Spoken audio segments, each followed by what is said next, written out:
After defeating Josh Taylor for the WBO 140-pound championship this past Saturday, Teofimo Lopez is officially back. And not just in the ring, he's back to being the cocky, delusional Teofimo Lopez that we knew him for being outside the ring as well. And the latest victim of one of his delusional rants is Gervonta Tank Davis. Teofimo Lopez was in New York yesterday for the Errol Spence and Terrence Crawford press conference, and he made these comments about Gervonta Tank Davis. Seen you take apart these games. No. We've seen you take apart these guys like Loma and Taylor that tried to press you. But then what do you think Tank would try to do? Press me. No, but what with Haney? What do you think? And if he doesn't press me, he'll try to box me. He's not good at boxing. He's not a boxer. See, people don't understand this. Tank is not a boxer. He grew up from headbangers in DC, and they used to put a tire in the middle, put their foot in the middle of that tire, and bang it out in DC. So, I mean, nah, man, it just doesn't work. Try to force. If I sign another contract, this is how I see it. Let's say I sign a contract. Let's say with Tank, and we face each other. They'll find a way to postpone the fight and keep postponing the fight, having me wait my time. And if I pull out, what's everybody gonna say? Teofimo pulled out. Don't forget the rehydration clause he likes to do on guys. That's a pussy move. I know, I agree. So, Tank, hold up, Gervonta, you a fucking pussy. You are a bitch. I don't care what anybody says. You can be all that rah-rah thug life and scream and jock your head on Chief Keith Sosa. Man, with your dick-sucking lips. Get out of here. Would you consider... First of all, pause. You do not make that comment about another man. He got D-sucking lips. Like, come on, bro, you tripping. And another thing, these reporters need to start being held accountable. Did y'all hear that Dickie and nerd dude in the back? What about the rehydration clause he like to put in the contract? Like, who the fuck was that, bro? And these the same people that as soon as Tank comes home and has a fight lined up, they gonna be right there, lined up in his face, smiling with their cameras pointed at him, asking him questions and acting like fans and asking for pictures with their kids. Can their kids get a picture? Like, have some integrity, bro. But as far as what Teofimo said, he said a lot. One of the main things being that Tank can't box, which is something that we keep hearing from these guys. We keep hearing that the blueprint to beat Gervonta Davis is to just box him because he can't box. I'm sorry to tell y'all, none of y'all are Floyd Mayweather.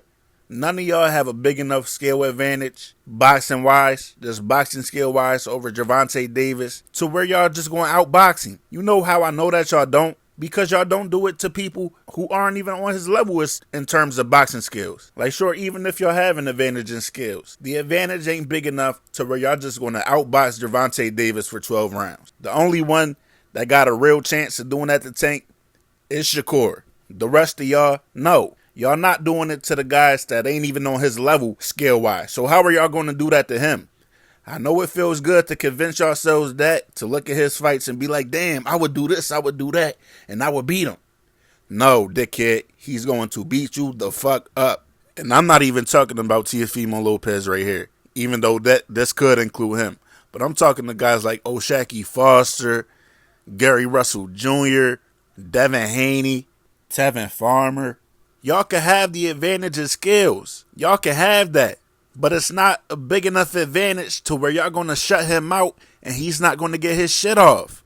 He's going to get his shit off just like y'all going to get off. Y'all going to get off too. But the shit he's getting off with is not the same. And y'all know that. But hey, maybe one day y'all prove me wrong. As far as right now, all this blueprint to beat Tank talk is to just boxing. Sounds like the same shit they were saying about Floyd. Not that the blueprint was the boxing, but that there was a blueprint. You know, Oscar De La Hoya, before every Floyd fight, was coming out saying, yeah, I gave his opponent the blueprint to beat him. He's going to lose this time. Y'all going to have to show me. And as far as Teofimo with that, Teofimo, Josh Taylor, I know you feeling yourself because you outboxed Josh Taylor. Josh Taylor is not a better boxer than Gervonta Davis. And neither are you, in my opinion. You could prove me wrong, but right now, from what I've seen, you are not a better boxer than Gervonta Davis. And as far as the other comments where he was calling Tank out his name and all that other stuff, I think it's because Teofimo's hurt. I think he remembers these comments right here. How much longer do you see yourself being a fighter? How many more years you think? It depends.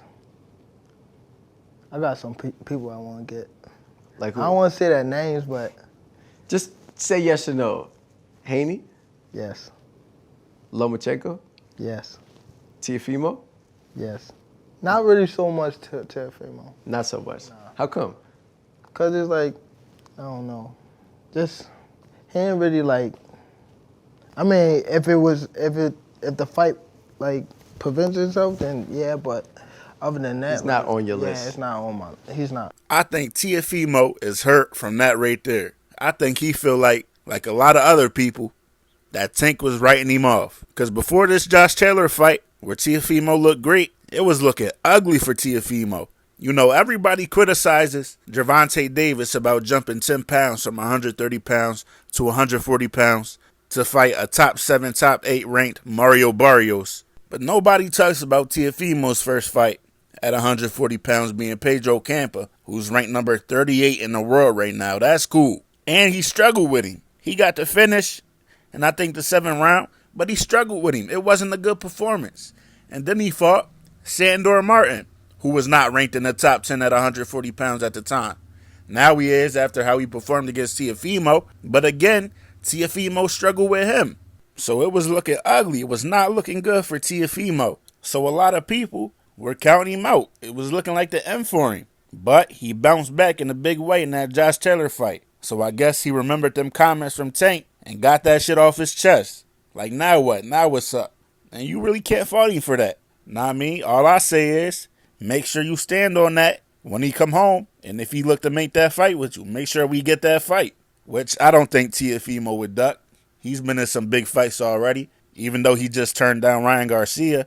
You out here complaining about money. I don't know why you would turn that fight down. That's all I'm saying, though. If you going to talk that heavy, be ready to back that shit up. But that's what I got for y'all. I'm out.